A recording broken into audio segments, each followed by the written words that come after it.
Each week I have to write a story for school, but as you know from my 10 Reasons Why College Sucks video, I'm getting real tired of going to school. So I kind of took the easy way out by writing movie reviews. It's obvious that movies today are full of political correctness and that Hollywood is a giant liberal echo chamber. So I shouldn't have been surprised when I saw Vice. Vice is a biographical movie about former U.S. Vice President Dick Cheney, and it's basically a giant hit piece on conservatives. I'm not the biggest fan of Cheney, but the movie was weird. There were scenes in the movie where the narrator says, in a sinister way, Cheney effectively got tax cuts for the wealthy, got rid of regulations, and changed the term global warming to climate change.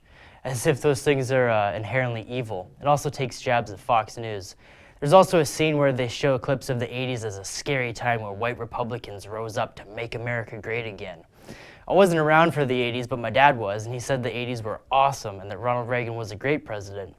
Another weird thing in the movie was the scene where Cheney is having his millionth heart attack, and on screen were a mix of clips like things breaking, glasses breaking, things falling over, and Americans doing American things.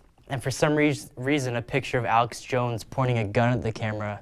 Like, what the hell was that scene trying to portray? I guess the movie is supposed to be a comedy, but I wasn't really laughing.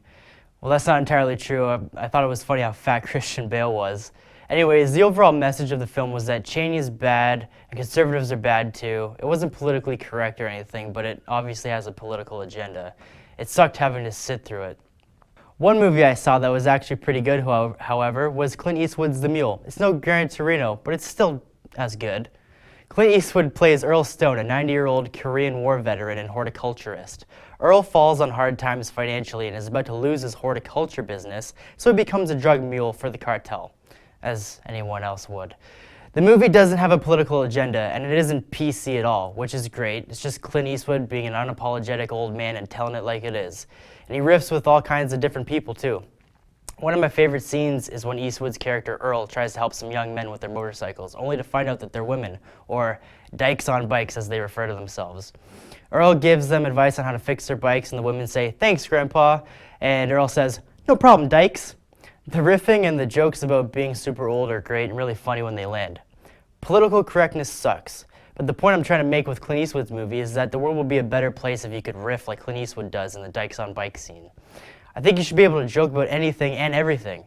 People talk about safe spaces for college kids, but where are the safe spaces for men who want to joke and riff with each other or tell offensive jokes? Political agendas and political correctness in movies are ruining the movies. They're taking all the fun out of going to the movies. But it's nice to see that Clint Eastwood still isn't taking anyone's shit.